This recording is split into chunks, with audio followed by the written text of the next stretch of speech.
1, 2, check 1, 2, 1, 2.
This hearing of the Subcommittee on Economic Growth, Energy Policy, and Regulatory Affairs will come to order.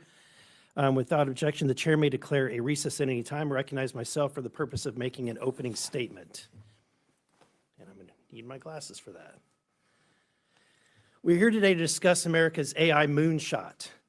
Artificial intelligence, or AI, is likely to become one of the most consequential technology transformations of the century. America is seeking to redefine the possibilities of this emerging technology around the globe. AI has the potential to transform countless economic sectors.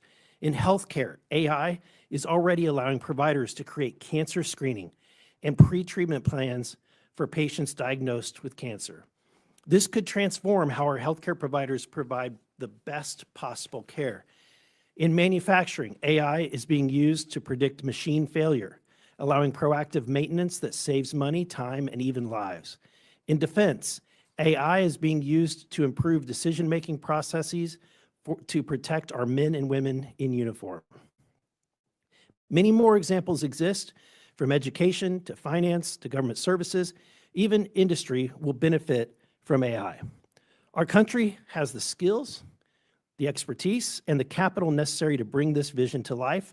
But what we needed most was a president who sees the importance of this innovation for future economic prosperity. In his first news conference following his inauguration, President Trump announced the plan of Stargate, a joint venture between OpenAI, Oracle, SoftBank, and MGX to invest in AI infrastructure to propel new developments in this field. This $500 billion investment will allow both the U.S. and our strategic partners around the globe to unlock the next generation of AI. Later, President Trump signed Executive Order 14179 to sustain and enhance America's global AI dominance in order to promote human flourishing, economic competitiveness, and national security. But planning for the future of machine learning is complex, as there are numerous factors that must be considered by Congress and the administration to ensure that America's private sector will be leading the charge on AI. Data center power demand is reshaping how power generators and utilities plan for future demand growth and the infrastructure needed to support this demand. According to a report by the U.S. Department of Energy, data centers consume roughly 4.4% of all U.S. electricity in 2023, a percentage that is expected to rise to between 6.7 and 12% by 2028.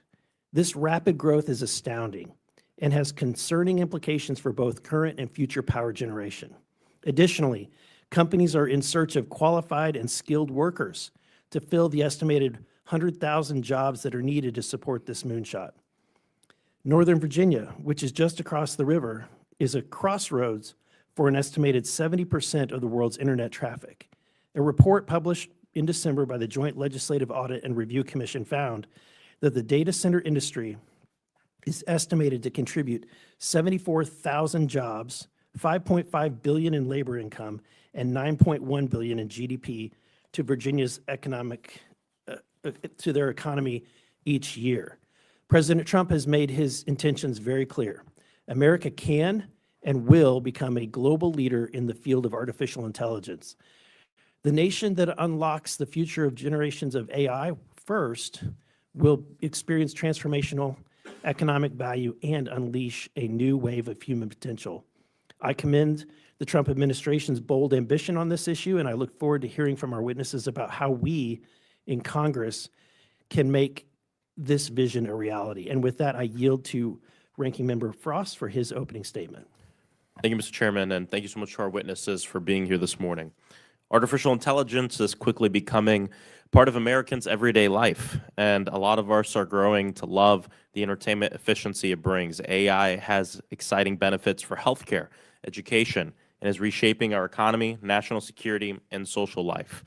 Continuing progress in AI will require an enormous amount of technology and infrastructure, including the hardware, software, computer networks, data, and facilities required to operate AI algorithms.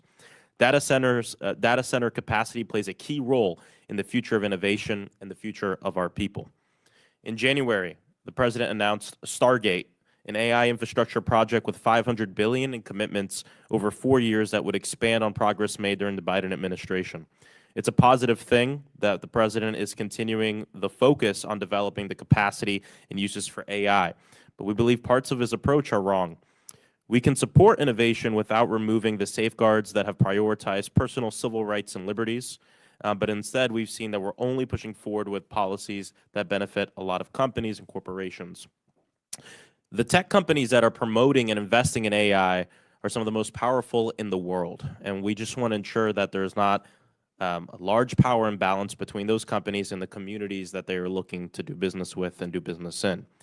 County commissioners in Oregon were confronted with an army of top-shelf lawyers when working out a data center deal with Amazon. The deal resulted in a $1 billion tax break for the company. A Microsoft data center in New Albany, Ohio, received a 15-year property tax exemption while expecting to create just 30 jobs with an average salary of $50,000 a year. We need AI policy that will help put people first. The Trump administration has reversed some of the progress that we've seen made to establish reasonable safeguards on AI, such as regular testing requirements to demonstrate that it does not violate civil rights or civil liberties, and in an apparent attempt to clear the way for any perceived barriers to America's dominance in AI. But the health, safety, and privacy of our people are not barriers. They're our rights, and part of our job as Congress. At the same time, we've seen benefits from AI development we've also started to see examples of the risks of AI, from deepfakes to the use of limitations of copyrighted material. In just the past few weeks, we've seen AI used to replicate Studio Ghibli's style through the unauthorized training of AI on Miyazaki's copyrighted material. H&M announced that they are going to start using quote-unquote AI twins in place of real models. And more than 420 actors, directors, and other creatives sent an open letter urging the government to uphold copyright laws to protect the arts, which is important to me as an artist. The GAO found that poorly designed AI systems used in the healthcare field can harm patients through misdiagnosis or bias, leading to questions of accuracy, security, privacy, and liability. We should also be concerned about AI's use when it comes down to national security, including the possible use of deepfakes on the battlefield, AI control of nuclear weapons, or autonomous weapons authorized to make decisions about lethal force.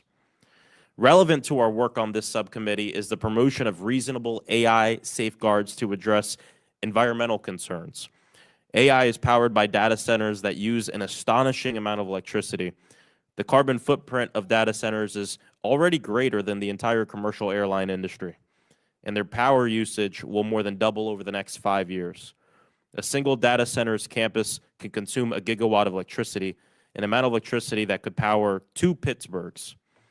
This electricity demand can overwhelm a city's grid and raise utility bills.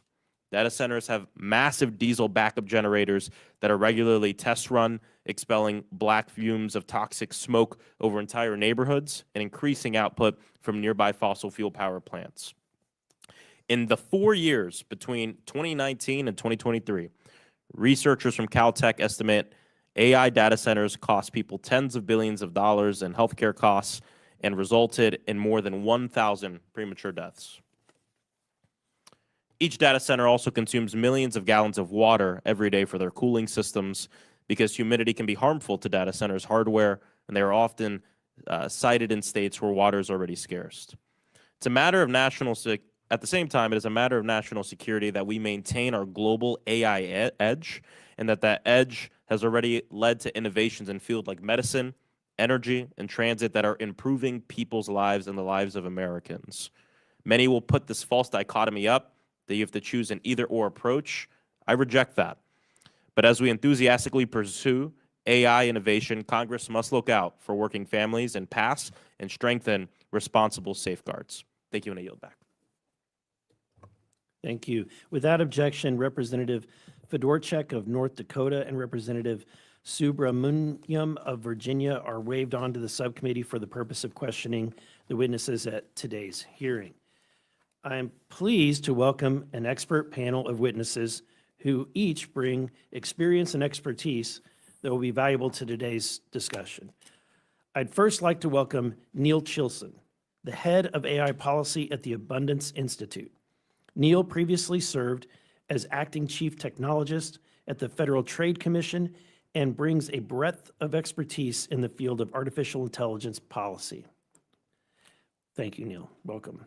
Next, we have Josh Levy, the president of the Data Center Coalition, an association representing the owners and operators of the digital infrastructure used to support the modern economy, including cloud computing and artificial intelligence. Thank you. Welcome, Mr. Levy. Next, we have Mark Mills, the executive director of the National Center for Energy Analytics, a national energy think tank. Mark has a robust background in energy policy and experience as an experimental physicist and development engineer in microprocessors and fiber optics. Welcome, Mr. Mills. And lastly, we have Tyson Slocum, who is the energy program director at Public Citizen. Tyson is also a faculty member at the University of Maryland Honors College, where he teaches energy and climate policy. Welcome, Mr. Slocum. I thank each of you for being here today, and I look forward to your testimony. Pursuant to Committee Rule 9G, the witnesses, we request that you please stand and raise your right hand. Do you solemnly swear to affirm that the testimony that you're about to give is the truth, the whole truth, and nothing but the truth, so help you God? Let the record show that the witnesses answered in the affirmative. Thank you. You may be seated. I appreciate you being here today. and I look forward to your testimony. Let me remind you that the witnesses that we have read your written testimony, and it will appear in the record. Please limit your oral statements to 5 minutes. And as a reminder, please press the button on the microphone in front of you so that we can actually hear you. And after 4 minutes, the light will turn yellow, and then after 5 minutes, the light turns red, at which time your time is up. I now recognize Mr. Chilson for his 5-minute opening statement. Thank you, Chairman Burleson, Ranking Member Frost, and the distinguished members of the subcommittee. I'm Neil Chilson. I am the head of AI policy at the Abundance Institute. We're a nonprofit dedicated to fostering the cultural and policy conditions for innovative technologies, such as artificial intelligence, to thrive and drive widespread human prosperity. Imagine a future where AI tools routinely help doctors identify existing drugs to treat patients with rare, under-researched diseases, where cancer is identified earlier with a 99% accuracy, where administrative costs in healthcare drop by hundreds of billions of dollars annually, and where traffic accidents decline by up to 90%, saving nearly 40,000 American lives and $190 billion each year. This isn't a science fiction future. It's here. Research in my written statement details each of these situations. These credible transformations are already beginning. They're powered by AI technologies that research shows are enhancing worker productivity by up to 43% in certain tasks, improving team performance, leveling up low-skilled workers faster, and even boosting worker morale. AI is also transforming jobs and powering the creation of new products, services, and entire industries, creating a more dynamic, competitive economy. It's helping small businesses and entrepreneurs scale faster. And the jobs that it's creating include high-skilled jobs, or high-value jobs in the skilled trades. The race for AI dominance is underway, and America's economic future depends on winning it. And the stakes are high. Analysts project AI will drive a $19.9 trillion global economic impact through 2030. But realizing this potential requires Congress to build the right launchpad for our AI moonshot.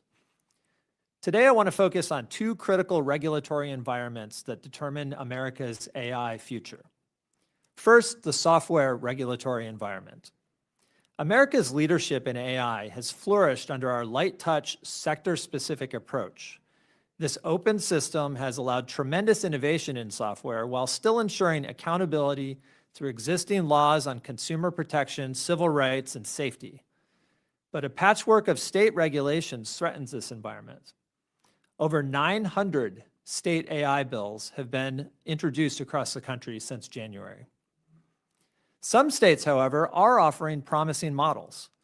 Utah's AI Act exemplifies a thoughtful approach. It extends traditional consumer protections to AI applications while creating a regulatory sandbox that encourages innovation.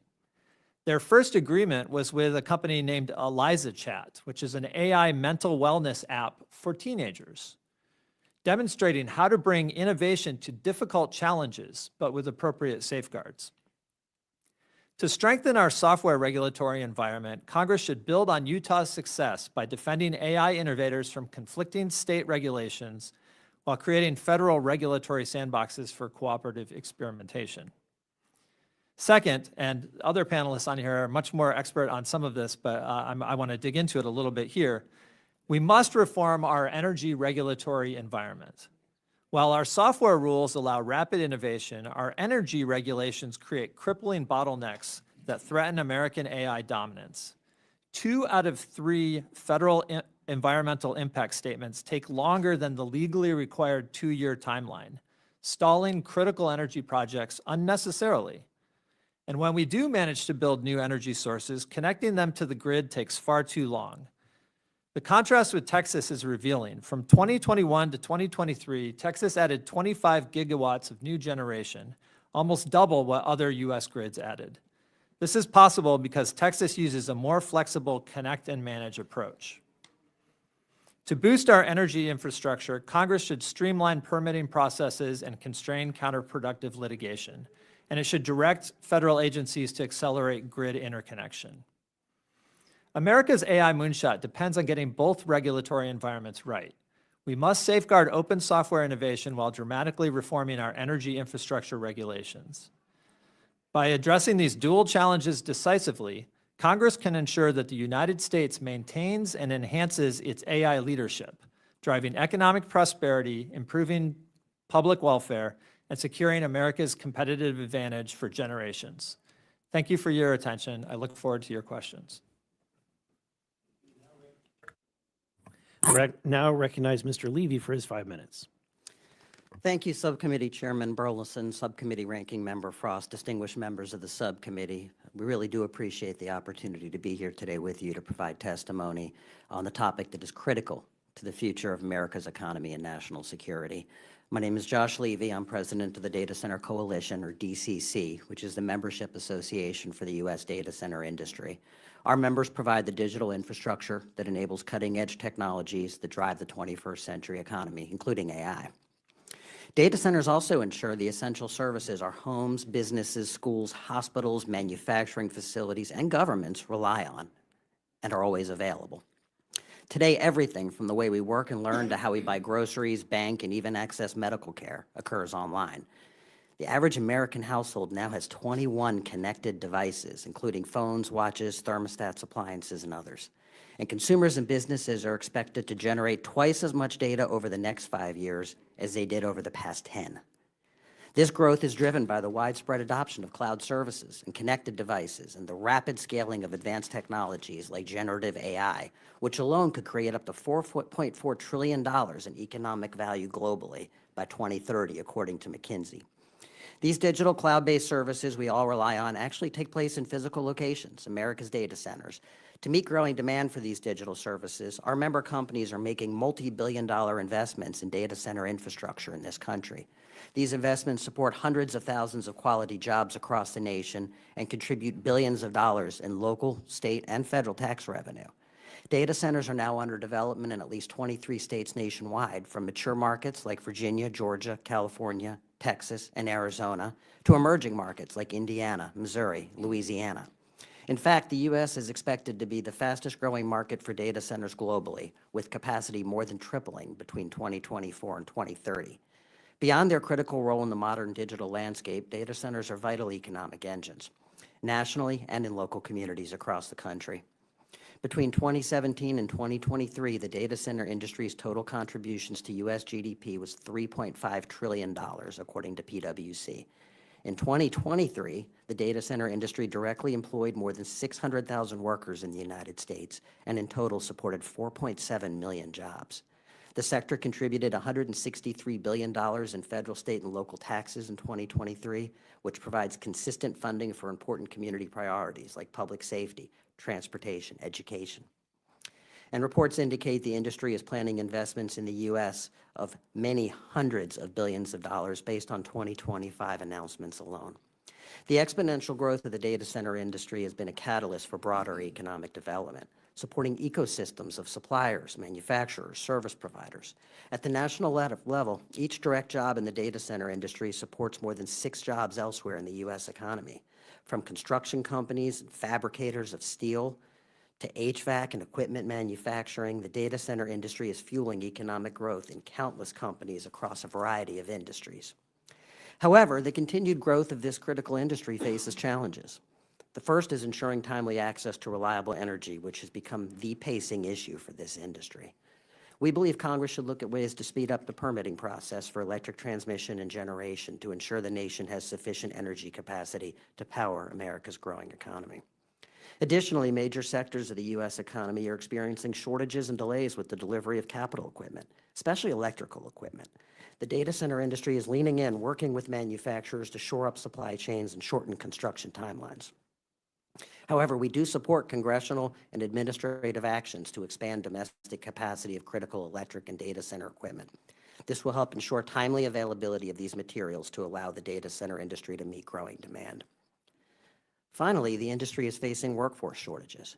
As data centers expand from mature markets to emerging markets across the country, the rapid pace of development and the need to meet specialized skill requirements have contributed to labor shortage, both in operations of data centers, but also in constructing data centers.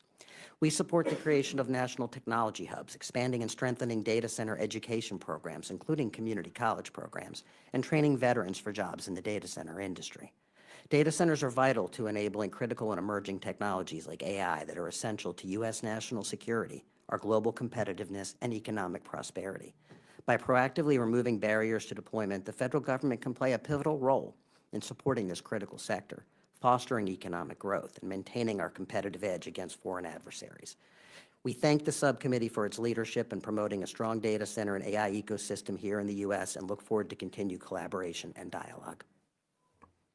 Thank you. I now recognize Mr. Mills for his opening statement.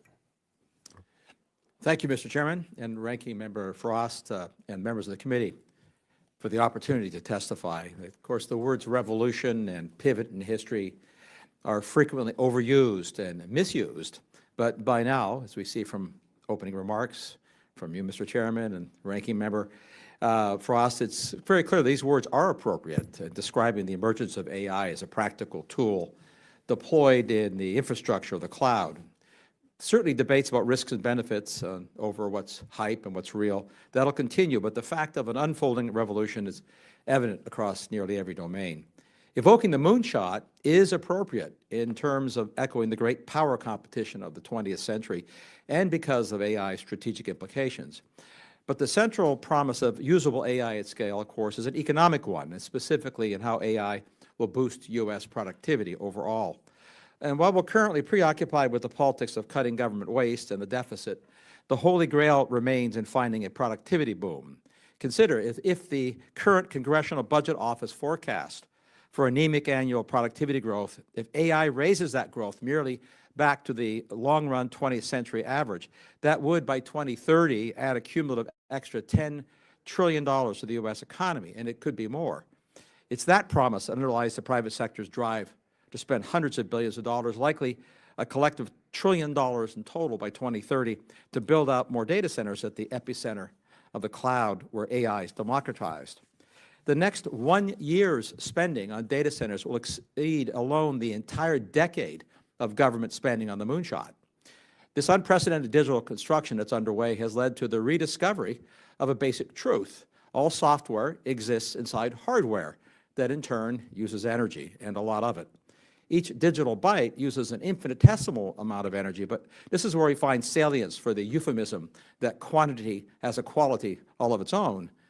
Again, in moonshot terms, the amount of energy used to launch a rocket is consumed every day by just one AI-infused data center. Or in monetary terms, $10 billion worth of data centers will consume some $10 to $20 billion of electricity over a decade of operation. And for context, the $10 billion worth of EVs will consume 1/10 as much electricity. Such realities invariably invoke a response that we should focus on, even mandate more energy efficiency. This is a rabbit hole subject, but suffice to say that efficiency is precisely why data center demands have risen. Consider if a smartphone today operated at the 1984 computer efficiency, that one phone would use more electricity than this entire Rayburn House building. Instead, efficiency gains have led to billions of phones and thousands of data centers. This is, of course, the oft-noted so-called Jevons paradox, which I note for the record Jevons knew in the 19th century wasn't a paradox, but a reality. Credible forecasts see within a half-decade or so new data centers needing somewhere between 70 gigawatts and 130 gigawatts more power capacity built than planners originally thought only a couple of years ago. This is the equivalent of adding the generating capacity equal to the entire state of California in a half dozen years. Thus, the key question is, will there be enough power to fuel the velocity of the cloud's expansion to stay at the forefront of this revolution? Reality and arithmetic show that the needed power won't come from squeezing more out of existing assets, or even stopping coal plant retirements, or utility-scale wind and solar, nor from building new nuclear plants. All that will help, but it won't be enough and soon enough. Most of the new power will come from natural gas combustion turbines and engines. Those can be, and in fact, they are being built rapidly. That implies the need, of course, for a lot more natural gas. One might be tempted here to invoke the politically charged drill, baby, drill, But politics aside, history does show that the wells and the pipelines can be deployed fast enough at the scales needed. Now, this is where the moonshot metaphor fails. The Apollo program had the government spending taxpayers' money to put a dozen men on the moon. But ensuring we achieve liftoff for AI productivity will come from private capital rapidly deployed to build the needed power systems for those digital infrastructures. The government's role here, you won't be surprised to hear me say, to ensure that U.S. industries can win this great powers race should start with asking the private sector players to identify the regulatory and policy-centric impediments to rapid deployment at the scales needed. And then, of course, removing or resolving the impediments, not eliminating rules and regulations, but accelerating, rationalizing. This will be a great motivation to restore that longstanding effort. And this could, in fact, be the real moonshot challenge in all this. Thank you. Thank you. I now recognize Mr. Slocum for his opening statement. Thank you, Mr. Chairman, Mr. Ranking Member, members of the committee. I'm Tyson Slocum. I direct the energy program with Public Citizen here in Washington, D.C. America today has more data center capacity than any other nation. While some are issuing panicked projections about massive new infrastructure needs to power future data centers, I urge the committee to exercise restraint. While America's power needs are indeed growing, driven by building and transportation electrification and data center development, allowing hype and hysteria to drive long-term capital-intensive infrastructure investments will lead to stranded assets that may threaten taxpayers and ratepayers with unnecessary costs. Forecasters consistently overestimate electricity demand, in part because they emphasize static load growth over efficiency gains. We all remember in the early 2000s, in the wake of the Telecommunications Act of 1996 and other initiatives, analysts projected surging electricity demand with the internet and everyone having computers. It never materialized. Instead, for the next 2 decades, America experienced flat energy demand. Although data center energy use is increasing, energy use per computation has decreased by 20% every year since 2010. There are ample opportunities to require or encourage data centers developing Gen AI to pursue demand management programs to limit the need for expensive new energy generation infrastructure. I'm concerned that President Trump's impending use of emergency powers to usurp state and local laws, forcing taxpayers and ratepayers to cover the costs of hastily implemented energy infrastructure, use of Federal Power Act Section 202C authority to force ratepayers to subsidize inefficient power plants, or taxpayers footing the bill for Defense Production Act giveaways to do the same is unwarranted and requires congressional oversight. Federal energy regulators also appear to currently lack adequate authorities to ensure data center loads don't disrupt power markets. In my recent challenge to data center giant Blackstone's efforts to buy $1 billion gas plant right near Dulles Airport here in Virginia, I noted that Blackstone failed to disclose to FERC that it also controls most of the data center load in that region. Blackstone's lawyers then argued to FERC that FERC has no current authority to assess an applicant's control over data centers. And then last summer, FERC was caught off guard when 30% of Virginia's data centers suddenly went offline, with a resulting surge in electricity nearly causing a blackout. It's clear that regulators need additional authorities, and this is where congressional oversight could help. I'm concerned that President Trump's prioritization of exporting American natural gas to Berlin and Beijing disadvantages domestic needs for the fuel. America is already the world's largest LNG exporter, but Trump seeks to authorize additional exports that will result in America exporting up to 40% of our domestically produced gas. LNG exports are already exposing American families to higher energy burdens, as gas prices at Henry Hub have doubled since November 2024. The Department of Energy warned of a triple cost increase to consumers from increasing LNG exports, including a 30% increase in domestic gas prices. We've heard from some of the witnesses that natural gas needs to play a role to power data centers. We can't be increasing LNG exports at the same time that we need additional domestic natural gas. In addition, President Trump's chaotic use of tariffs is not only inviting an economic recession, his haphazard trade policies are hindering access to supply chains needed to build out AI infrastructure.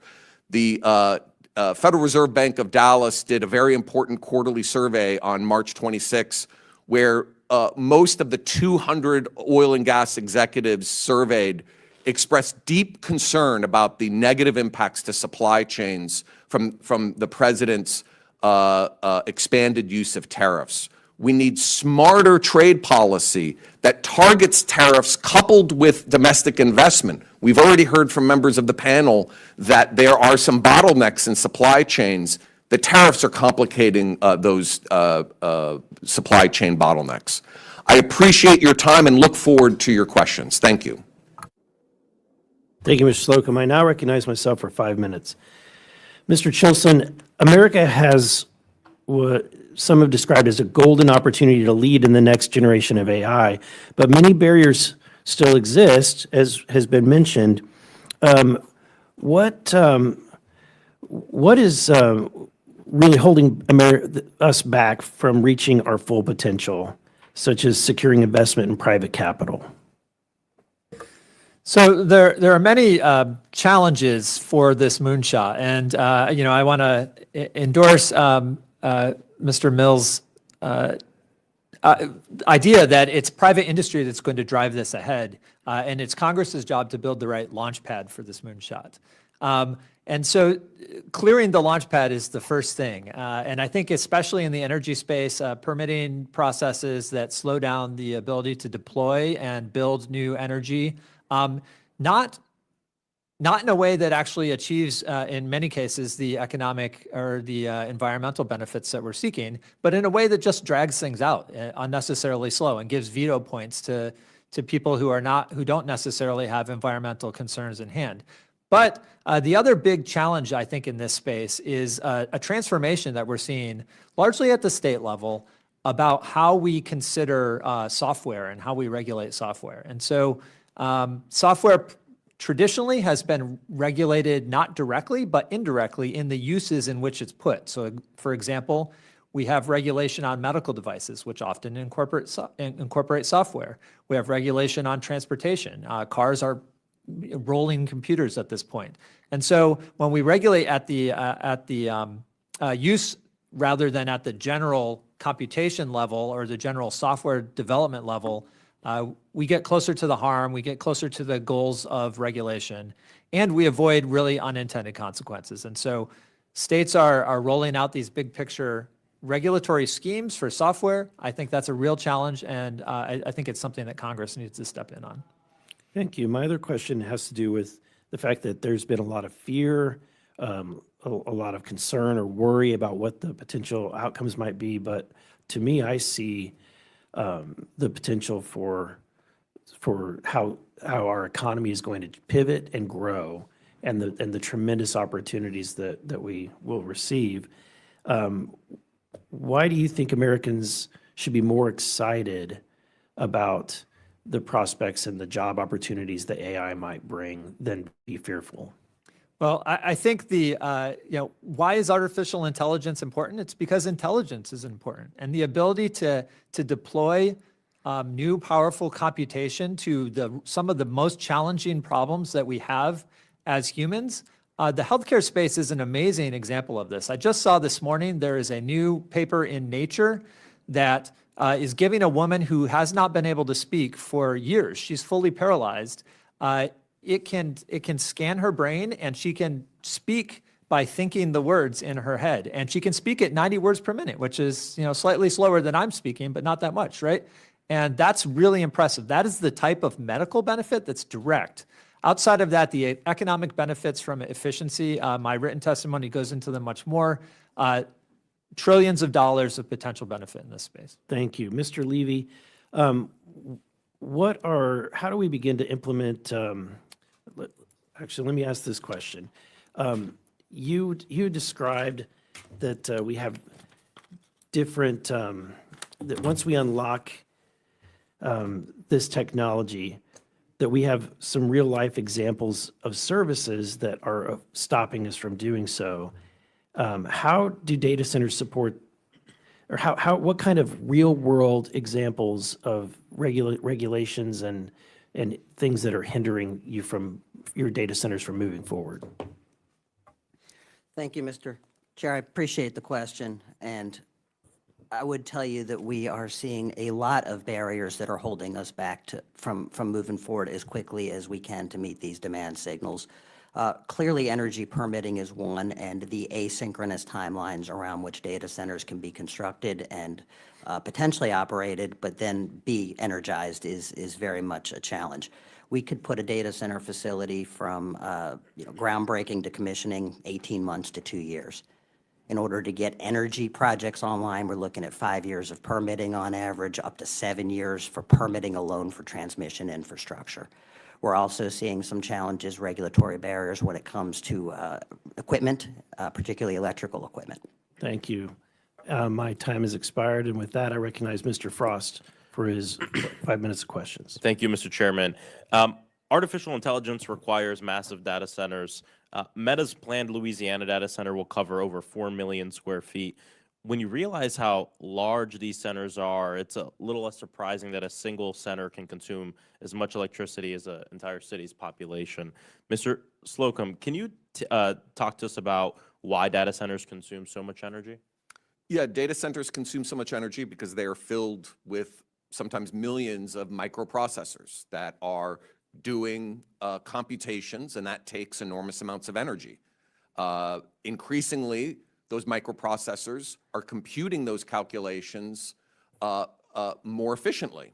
But as you add more and more capacity, you are increasing energy demand. And so there are, I believe, requirements that data centers should have to improve the efficiency of these facilities. And a lot of that can be through things like demand response. Very often, very large data center operators, whether it's Meta or Blackstone or Google or Microsoft, they have data centers in multiple locations. And you can coordinate operations of these facilities and reduce consumption in one, increase consumption in another based upon peak loads of available generation, depending upon the hour of the day. There are all sorts of smart ways to use large energy loads. The concept of demand response has been around for more than a generation. We're not seeing it as widely adopted in the data center field as it should be. And so before we start committing to building a lot of new power generation assets and associated infrastructure, we should instead be asking one of the most profitable industries on earth, are you doing all you can to manage that energy load responsibly in concert with local communities that are asked to host these facilities? And just briefly, what are the impacts on working families in these communities?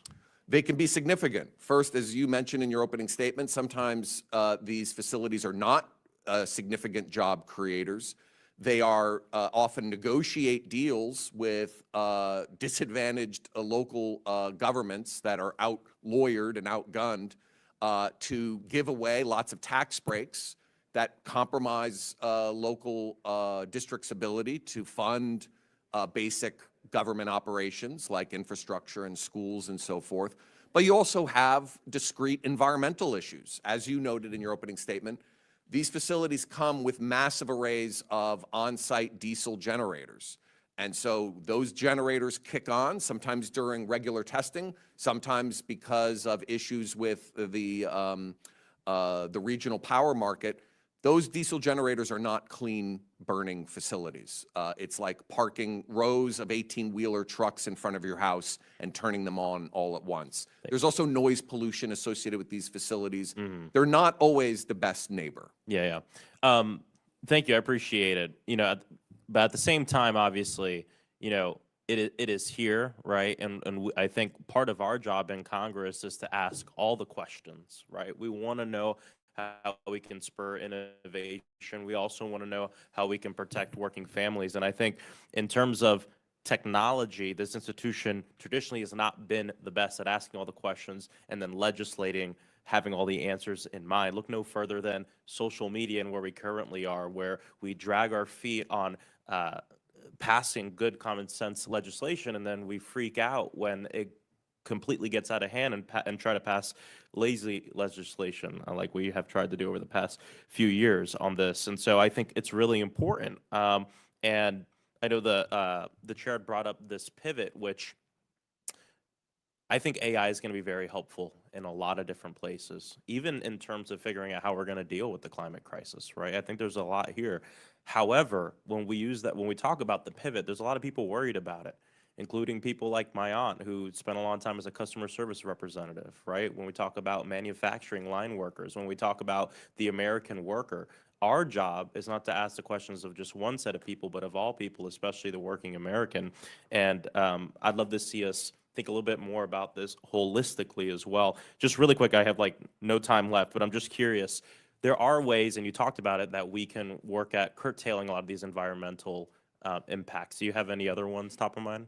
Yeah, I think trying to make sure that you have zero emission, clean energy resources, wind, solar, coupled with on-site battery storage would be a very sustainable way that isn't going to be disrupting the local community, not adding to climate destruction, and providing reliable, affordable energy for these centers. Yeah, and I think this is a place where we could talk more about it. We've had meetings on this too, talking about permitting reform, especially as it relates to moving forward with clean energy. So thank you. I yield back. Thank you. I now recognize the gentleman from Alabama, Mr. Palmer, for 5 minutes. Thank you, Mr. Chairman. I thank the witnesses for being here. Mr. Mills, good to see you this morning. What are your estimates for power generation demands over the next decade? Any idea of what those demands will be?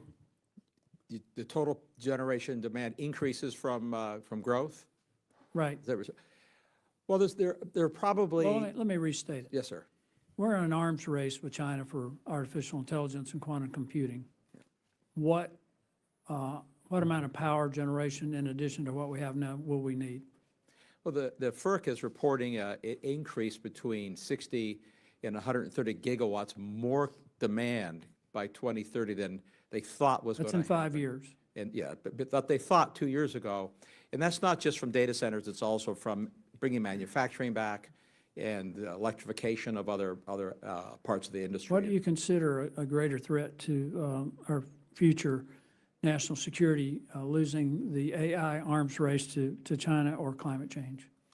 Well, I, as you probably know, I'm on the record of putting the economy and strategic concerns as number one, because not only from my perspective, but as we see from public opinion polls, that most people would put the economy and national security first.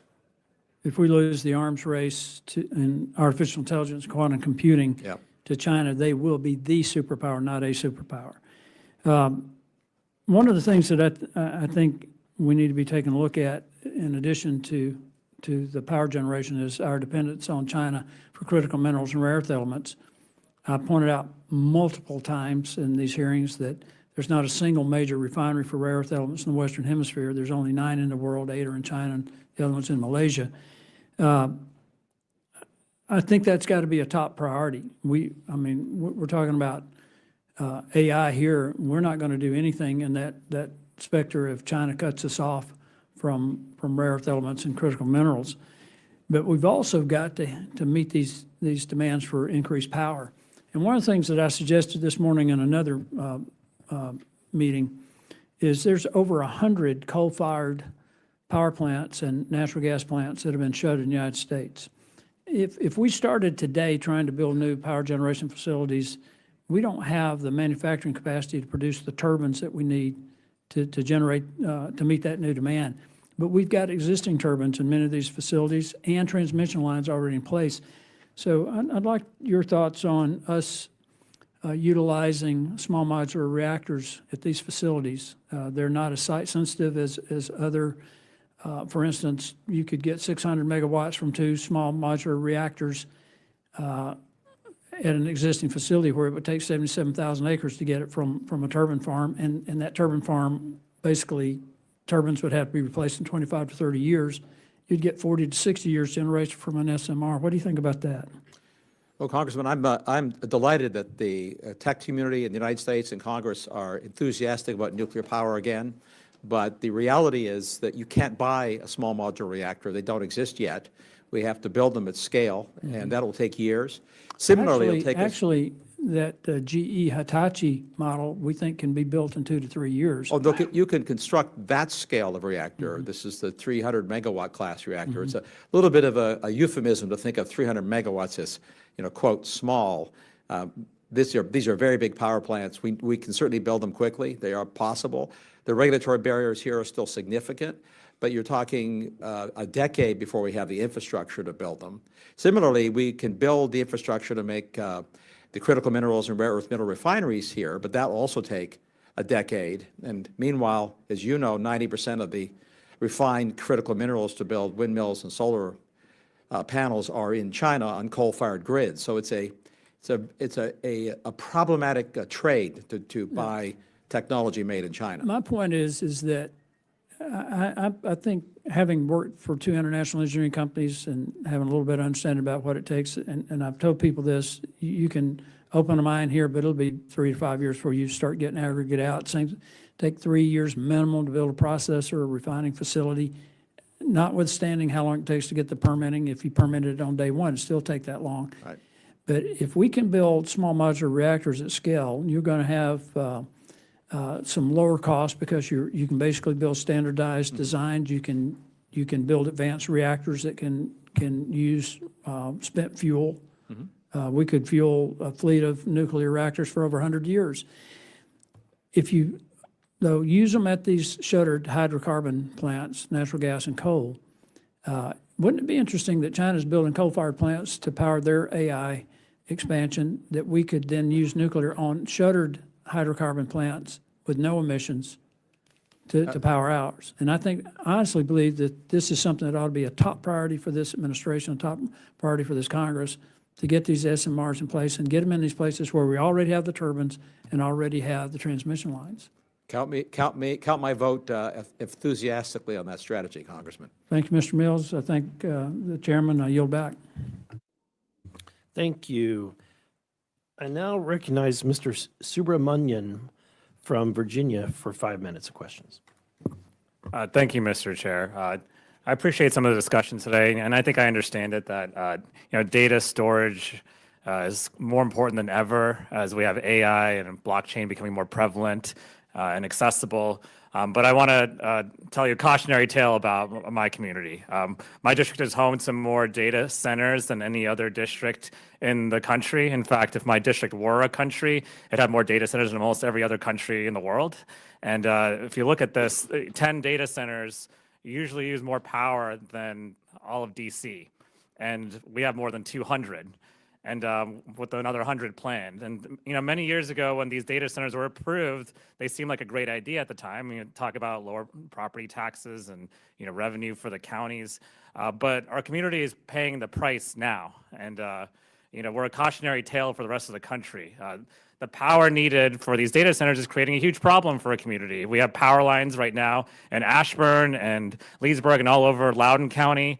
Leesburg, Lovettsville, Fauquier, Rappahannock counties are facing similar proposals of building transmission lines or data centers that are, quite frankly, invasive and not great for the communities. And we are paying the price now for many of these data centers. And in the next 5 years alone, data centers could increase customers' bills by up to $276 a year, and people's utility bills may double in the next 7 to 10 years just to power data centers.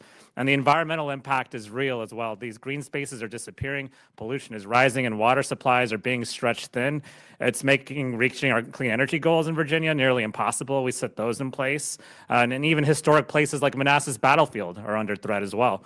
And it's also a security risk. Putting all the nation's data centers in one place is a huge problem. You just look at the Ukraine war, right? When Russia failed to hack Ukraine's telecom networks, what did they target? They targeted the data centers. And so Northern Virginia is becoming more of a target than Washington, D.C. itself. And that's why we have a lot of people in our community standing up and fighting back. The Digital Gateway in Prince William County, for instance, was blocked from moving forward by passionate citizens standing up for the health of their communities, and equally passionate citizens are fighting proposals in Fauquier counties, Rappahannock counties, and other parts of Loudoun. And there was one local high school student that started a petition about a power line going through Ashburn. She said, our county is meant to be a place where families can thrive, where kids can be happy and healthy, and where our communities can grow, not an industrial zone filled with data centers and high voltage power lines. So what I'm asking today is let's be smart about how we're deploying data storage as AI and blockchain becomes the norm. And I'm calling for a national strategic plan on how we deploy more data storage that takes into account the impact on communities. It needs to be thoughtful. We need to be thoughtful about how we handle the unintended consequences on communities, like how will it affect costs and people's utility bills, how will it impact our environment, and how do we ensure that the security of these data centers is sufficient. We need to be thoughtful about data centers and data storage and their long-term impacts. And one can support an innovation, but it doesn't have to come at the cost of our community. So I yield back. Thank you, Mr. Chair. Would you yield to me, Mr. Subramanian? Yes. I'm just curious, Mr. Slocum, on what he was just talking about in terms of the rising costs for families at home. Are there any solutions that folks have been talking about in terms of this?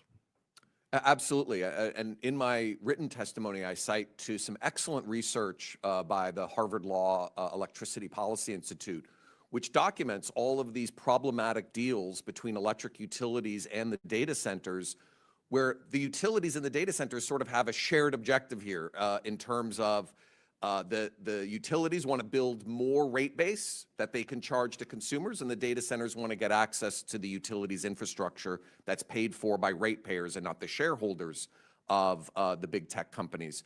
And so when you're asking working families to pay higher electric rates so that more infrastructure can be built to serve billionaire-controlled tech companies, that's a problem, and that's an equity issue. In my written testimony, I acknowledge that AI plays a central role in our economy for a number of different important deployments. But the reality is that the infrastructure has to be done in concert with ratepayers and with local residents. And right now we're seeing big tech companies with their expensive lawyers strong-arming communities. And it's not just in liberal democratic areas, it's in red states, it's in conservative areas. And so what we need to see is a balance. And I'm always concerned when in Washington, D.C., everyone says we need permitting reform, right? What permitting reform means is trampling over the rights, the constitutional rights of our communities. We have to have a balance that respects the Constitution and respects communities' ability to live the way that they want to, and not have big tech data centers dominate the discussion.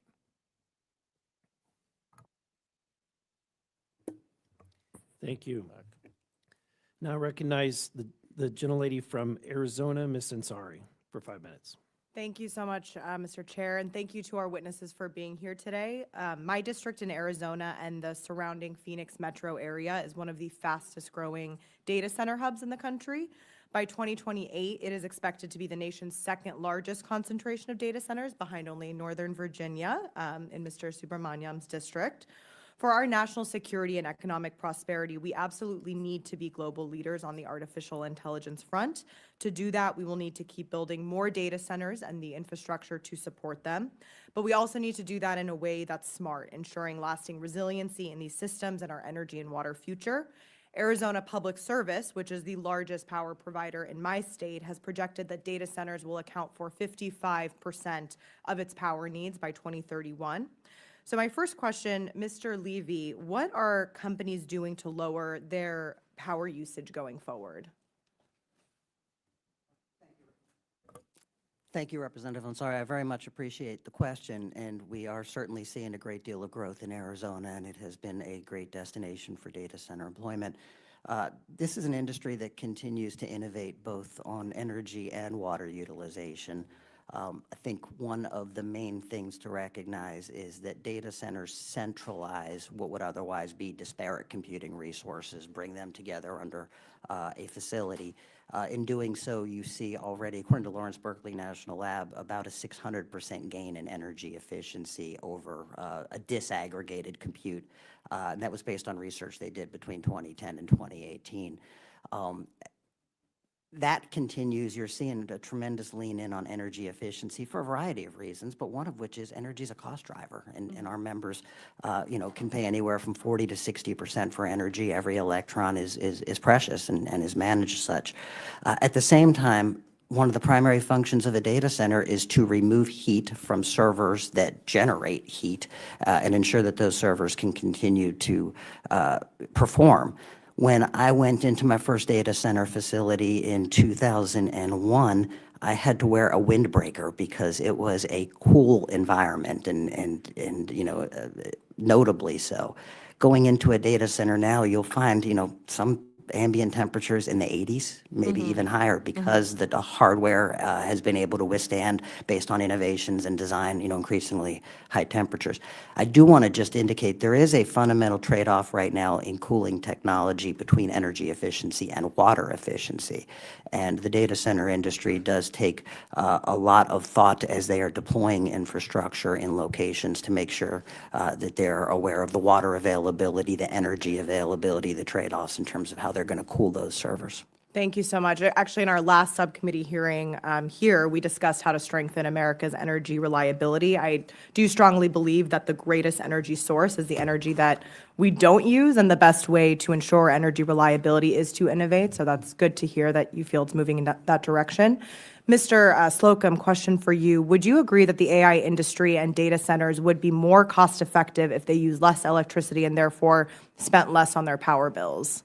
Of course. The question is, do they have the necessary incentives? When they're cutting sweetheart deals with a local utility, their focus is not on efficiency. It's on obtaining access to that transmission or generation infrastructure. And so I think it would be helpful to have guide rules from Congress about energy efficiency and demand response initiatives for the data center industry to ensure that we prioritize more efficient operations going forward. So in Arizona and much of the West, as I know that you know, the most critical resource that we have is water. And a recent study showed that a single data center can consume up to 5 million gallons of drinking water per day. That means they're not only straining an already limited resources in our state, but the result also means that water rates are going up for families. This question's also for you, what can the AI and data center industries do to use less water while also reducing their strain on the power grid? Right. Well, as we just heard Mr. Levy say, that one of the big considerations for data center location is the availability of water. So I think, and out west, water resources are incredibly scarce and becoming more scarce, and it's a huge challenge. So what we need to do is to ensure that that they are recycling or reusing water resources, that they are treating those water resources, that we're not dipping into aquifers or other drinking water resources just to keep large computer networks from overheating. Thank you. And I'll wrap by saying, I'm not anti-AI or anti-data center, but if we really do want to dominate this industry as a country, we need it to be future-proofed. We need to be innovating in the goals to make less energy and water intensive if we really want it to be sustainable. And I don't just mean sustainable in the climate sense, but sustainable as profitable and a continuously advancing industry. So thank you so much. I did want to ask for unanimous consent to enter the following articles into the records, if that's okay, Mr. Chair. What are the names of the articles? First, a 2024 article from Business Insider titled, Google's Water Use is Soaring, AI is Only Going to Make It Worse. 2023 article. Without objection. Go ahead. Thank you. 2023 article from the Washington Post titled, A New Front in the Water Wars, Your Internet Use. Without objection. And the third piece, and a 2024 piece from the University of Tulsa titled, Data Centers Draining Resources in Water-Stressed Communities. Without objection. Thank you. I now recognize the gentleman from Pennsylvania, Mr. Perry, for 5 minutes. Thank you, Mr. Chairman. Mr. Chilson, in your testimony, you mentioned Microsoft's recent announcement to reopen 3 Mile Island to power one of its data centers in Pennsylvania. It's at the heart of the district that I'm honored to represent. Constellation Energy, by reopening it, will create approximately 3,400 new jobs, create over $3 billion in state and federal taxes, adding $16 billion to Pennsylvania's GDP. Can you, I mean, Constellation obviously owns 3 Mile Island, but Microsoft could have said, well, we want the most efficient. I know we were just talking about efficiency for data centers, and that data center operators don't want, or maybe don't care. That's the inference. They don't care about the efficiency of the power they get. So why didn't Microsoft come to Pennsylvania, to the PJM, and say, well, look, we need this much power. We want you to build this much solar, or we want you to add this much wind, or this much renewable? Why did they pick 3 Mile Island? I think they're looking at the trade-offs and the cost to energy there, and getting more energy from a facility that has a proven ability to generate it, and I think the ability to mobilize it quickly. This is a race, not just in a highly competitive race among companies in the U.S., but obviously internationally. And so getting this done quickly, I think, is really important, and I think they saw the opportunity to jump on this particular supply. Do you know the efficiency rating of nuclear power, particularly 3 Mile Island? Is it 95% efficient, 97% when it was operating previously? Do you? I don't know offhand. I suspect there are some other people on this panel who might be able to tell you that. It's in the high 90s, right? And it's base load power, right? And it's not dependent on the sun shining or the wind blowing. Do data centers, should they be concerned about baseload power that is reliable and consistent 24 hours a day, 365 days a year? Absolutely. They run some of the most important services. They support some of the most important services that we all use all the time, and so they need to be up and running all the time. Mr. Mills, you seem interested in answering, and you can go where you want to with this. We've got a little bit of time left, but we're looking at, and as Mr. Chilson said, at a race, and a race often with our adversary, and as they describe us, the enemy, which is China. What can we learn as the United States from an energy perspective from China in winning this race? Well, that's speed matters, I guess, would be the short answer. That the Chinese are very good at building nuclear plants in 4 years, new ones. Well, hold on a second. China also provides 85, somewhere in that percentage, of solar panels and solar panel related battery. Correct, yes, sir. Why aren't they, if they provide that and they're so good at that, why aren't they using those things to meet their Paris Climate Accord requirements and to show the world that this works for winning this race? Why aren't they doing that? Well, I think, not to be a cynic, they are doing that, of course. They're building everything, but they're also building coal plants at a furious pace as well. And they produce over 95% of the silicon needed for photovoltaic cells in the world on coal-fired grids. About 2/3 of their grid is coal-fired, as you know. And the location of the energy-intensive manufacturing of polysilicon to make photovoltaic cells is on the coal-intense part of the grid. So China recognizes that power is fundamental, that getting it quickly and inexpensively matters. I'm not endorsing China's environmental policies, however, because— And neither am I. I think we can thread the needle in between the two. I was pleased to hear that you're from the district that I visited on March 28th, 1979. Not to date myself. I lived there at that time. We may have bumped into each other. Still do. I spent the week of the accident at the site, and spent the next half-dozen years of my life defending the virtues of nuclear energy, unsuccessfully, obviously, since we abandoned it largely. But well, I think it's coming back. It is Awesome news. I think the refurbishment of TMI is a very good sign, because it's possible to bring that back online. There's only maybe a half-dozen reactors like that. But if I may answer the question, why did Microsoft choose that? It chose that because you can quickly get an enormous amount of highly reliable power. And of course, Microsoft likes the fact that it's non-combustion power. Highly reliable, highly efficient, highly affordable, right? Yes, sir. On all the above. But they didn't ask for, you can put up a lot of solar panels quickly too, right? Yeah, I think you're going to be fair, I think you're going to see both. So if you look what's going on in Louisiana with the large new Meta facility, it's 3 gigawatts, like three or four 3-mile islands worth of power requirements. And they're going to build windmills, solar arrays, and almost 3 gigawatts Would they of be gas. doing that without federal and state subsidies for the non-traditional power sources? I am skeptical that they would, but I think. Me too. I think, given the amount of money these companies have, I share Mr. Slocum's view that these are very deep-pocketed organizations. I think they would still, this is my suspicion, I'm all for getting rid of all the subsidies. I'm on record frequently before Congress on this. I think that they would still build a lot of solar and wind, but a lot less of it than they are now doing. I yield. Thank you. I now recognize the gentleman from Louisiana, Mr. Higgins. Thank you, Mr. Chairman. Mr. Mills, can you clarify for America, what is the consumption of energy that we're talking about here as Americans try to grasp? What's the difference between a data center requirement and what kind of energy does AI draw? Why is that different from a business or a home?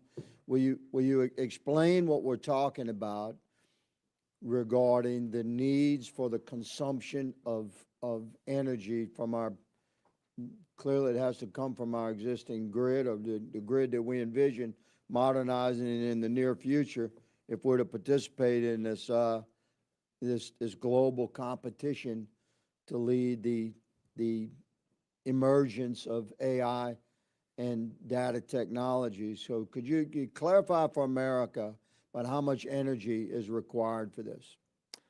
Well, it has surprised a lot of people, Mr. Congressman, as you know. It's the computer age began, I was part of the beginning of the computer age as a young man designing and manufacturing microprocessors, and very few people thought about computers in city-size power consumption terms at that time. There were a handful of forecasters who expected that to happen. I'll say again, it happened because we make computing so efficient.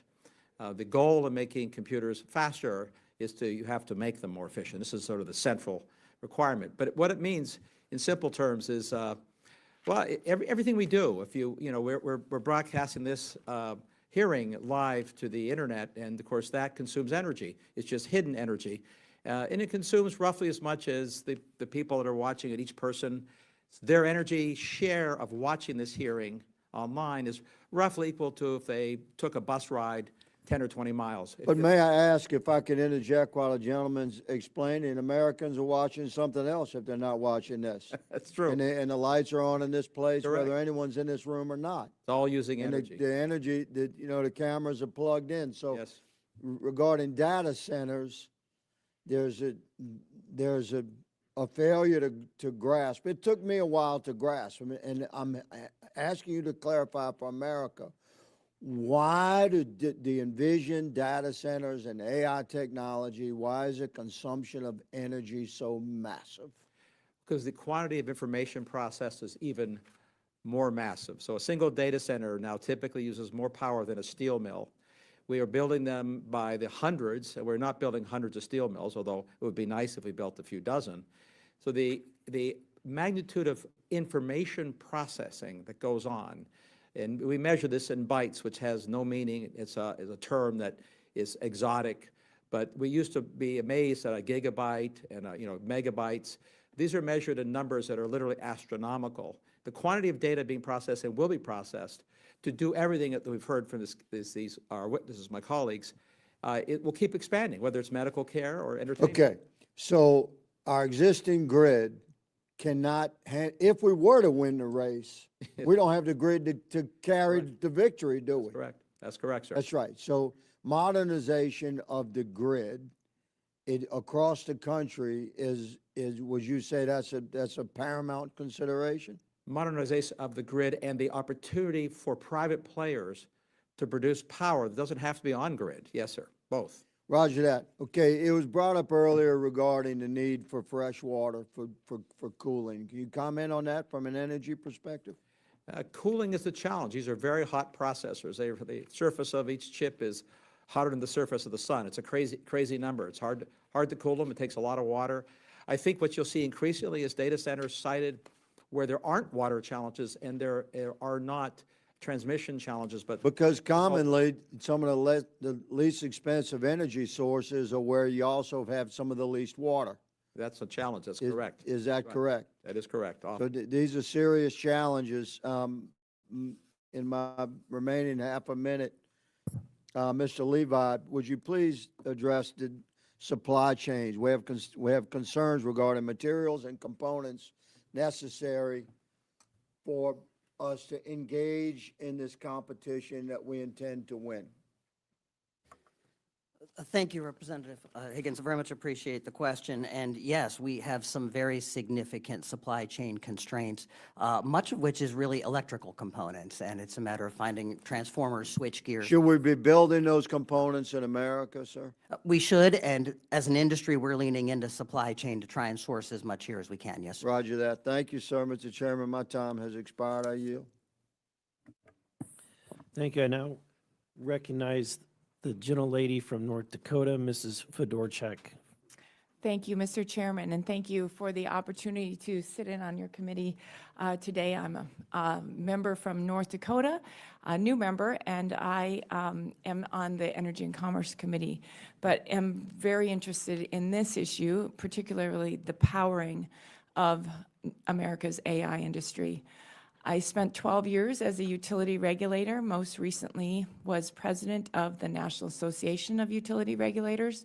So I'm very familiar with a lot of the issues regarding our energy markets, the signals we're sending to our energy markets, the massive increase in demand that we're talking about here. When I look back on the 12 years as a regulator in my state, and we served during a time of energy boom, so we saw demand increase, it was still like 3%. So when you look, I was in a meeting this morning with PJM, and they said that their peak demand today is 150 gigawatts. And they're looking in 5 years to be at 185 gigawatts. That is mind-blowing. That is astounding.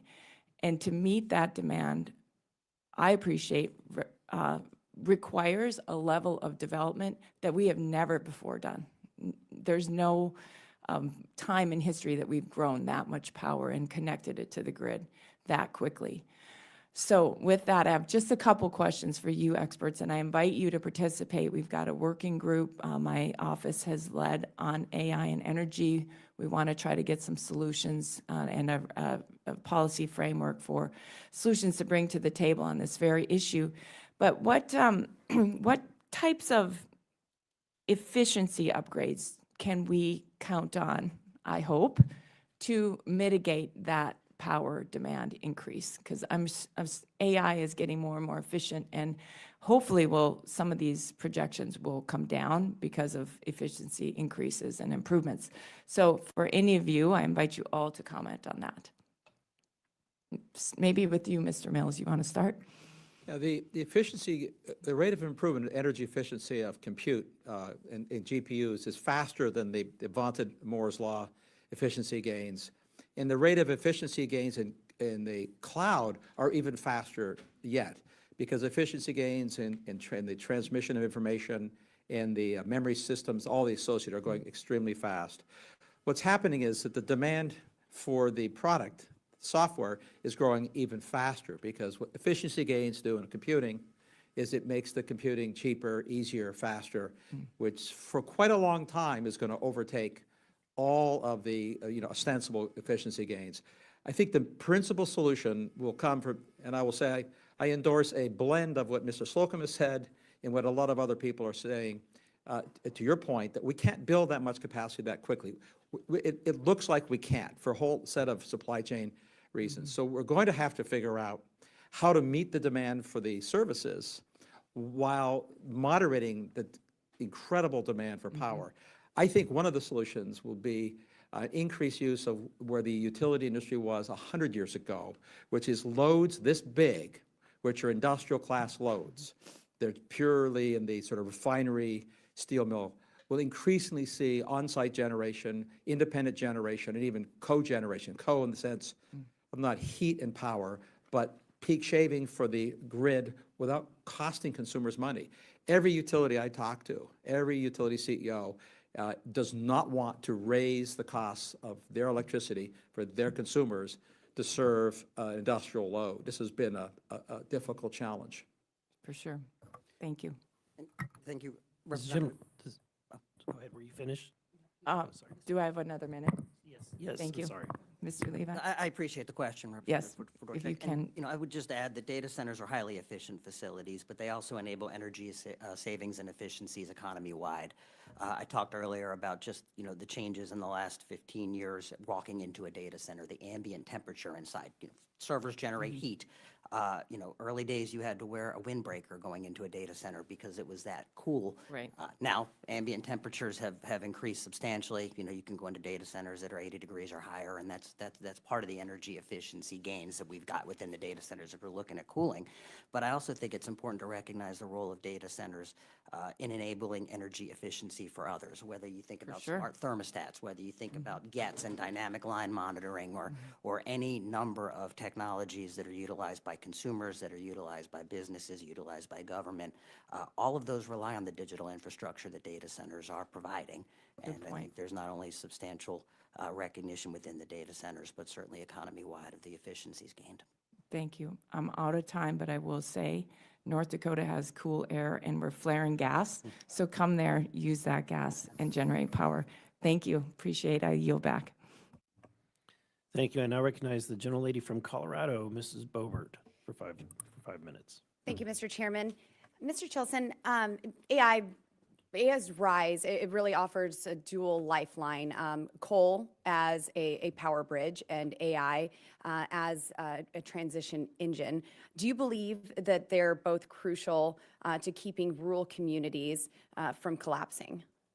I do. I'm more of an expert on the AI side, so I'll address that. I do think that we are seeing that intelligence in the form of connected from here, but to big data centers is a benefit across the economic spectrum, and that everybody can benefit from this. We've seen some good research that shows that, in fact, AI tools help benefit actually people who are newer or less capable in certain types of jobs to really level up their skills quickly, and they're sort of diminishing returns at the top end. And so there's been some good research on this. So I do think that across the economy, we will see huge benefits to this technology, including in rural areas that maybe have not historically received the benefits of high technology. Awesome, thank you. And Mr. Mills, you stated that AI data centers will require the equivalent of adding an entire state's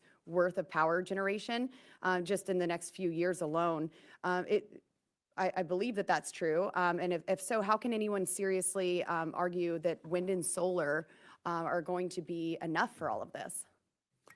Well, people do seriously argue that, Congresswoman, of course, and it's not that it's technically impossible to build enough wind and solar and batteries. It's these things, engineers can do a lot of things if you give them enough money. The issues are really how much. We've given them a lot already. I haven't seen That's true. Yes, I haven't seen it produce anything. It's really a velocity question and location question. I think what you'll find, and we're already seeing this, you're seeing some plans for blended, like as I mentioned, Louisiana, where you're blending solar and gas turbines. And what you'll find is you can reduce the number of gas turbines have and the amount of gas you're consuming by using enough of them, plus wind and solar. And that's going to keep happening because the absolute quantity demand is so great that I think the industry is going to chase everything they possibly can. It's not that they're totally price insensitive, but they're, and this is my opinion, that they don't, but they're close to price insensitive in the sense the product is so important and the velocity is so important that they'll pay a premium, including, I suspect, that the utilities have much more negotiating power than they realize. And some of the utilities, I think, are recognize that they can negotiate construction arrangements and business arrangements that don't impact consumers, increase rates. right? And I would think that we see such a blended form of energy right now because there were so many subsidies. And without the subsidies, it may not be as much of a blend. And we're all fine with all of the above energy. But when we're shutting down coal plants in rural communities like in Colorado and putting that energy aside and then saying we're going to replace it with 6,000 square acres of solar panels, but we don't have the transmission lines and we don't have the funding for that yet. And when this is so crucial with AI's rise, I think it's imperative that we have that reliable source and stop demonizing fossil fuels. We have some coal plants that are being converted into LNG facilities. And then I would love to see SMRs come to the surface too, have these small modular reactors in places. And do you believe that the energy policies that we've seen have actually kind of slowed down the progress potentially in AI's development? Yeah, to a significant extent, yes, because when you do asymmetric subsidies, the solar and wind industry are no longer nascent small industries that need a boost with subsidies. They're massive industries globally, huge supply chains. They no longer need massive subsidies. So it has distorted how the market would respond. And you probably know that both in Georgia and Illinois, there have been delays or cancellations of coal plant shutdowns precisely because of the need for adequate and dispatchable power. I hope that that spreads to other states and we slow down as well. And in fact, I'll make a prediction. It will make some of my green friends' heads explode, to use that expression, but I do think you're going to see a coal plant built to fund data centers. That's happening in Asia. Yes. And in Vietnam and in... China's building some 200 coal-fired energy plants and Exactly. selling us Exactly. solar panels. Yes. But to your point, you know, we have coal plants in Colorado that are reduced down to, from 3 stacks to 1. And if in 5 seconds, could you just explain simply how much energy we need to supply this? What does that look like to the average person? And I'll yield. This a single refrigerator-sized computer rack in a data center, and there are thousands of racks. A single one uses more electricity than 50 Teslas or any other electric car. So it gives you a sense when you build millions of those, you're adding the equivalent of hundreds million new EVs to the road in a couple of years. Yes, and just for the record, EVs don't have gas pedals, they have coal pedals. Thank you. Thank you. And with that, I now yield to Ranking Member Frost for closing remarks.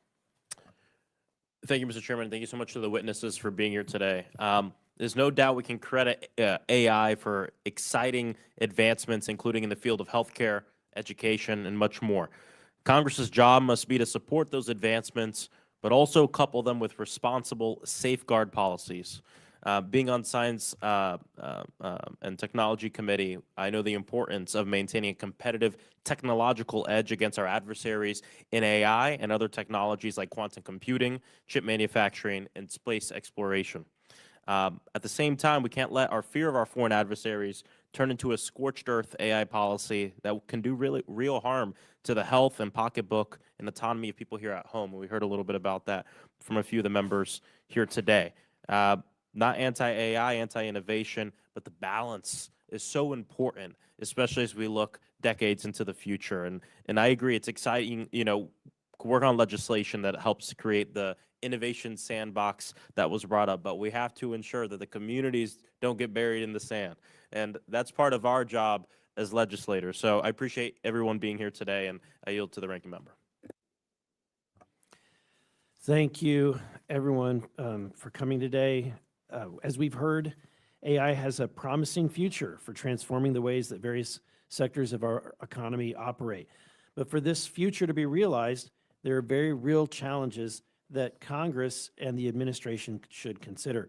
Workforce challenges highlight the need for improved training and education in the fields that are necessary to support this transition. I can think not too far. I was graduating college during the dot-com boom. And when people thought of programmers, they thought of people that use punch cards and machine learning language. It completely changed the industry and ushered in an entire new generation of software engineers like myself.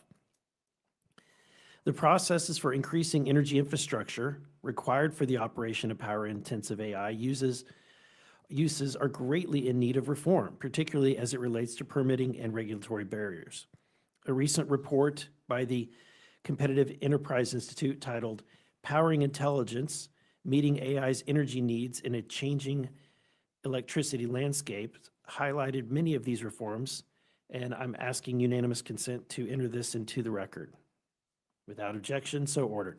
Finally, any consideration of regulation of the development and use of AI must account for the needs of innovation and competitive markets.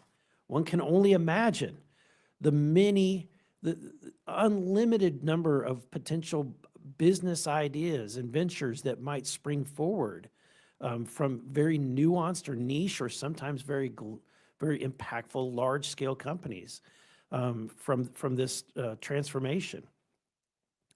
AI is creating more efficiency by greatly reducing the time needed to complete tasks that would take far longer to complete without this important tool. And while we are in a global race for leadership in this rapidly evolving field, American innovation has a very proven track record of leading the way when it comes to being innovative. And the Trump administration recognizes this incredible potential and the prosperity that it will create both within our borders and in the economies around the world. Achieving this moonshot will require action by both Congress and the administration to create an environment in which the tech innovators and the sectors supporting this industry can grow. I hope this conversation today has highlighted some of the many ways that Congress and the administration can take action to ensure that America can and will lead the world in AI for many generations to come. And with that, without objection, all members have 5 legislative days within which to submit materials and to submit additional written questions for the witnesses, which will be forwarded to the witnesses for their responses. If there are no further business, without objection, the subcommittee stands adjourned.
Enjoy more of our videos on the Community Advocate Network channel, and don't forget to like, share, and subscribe.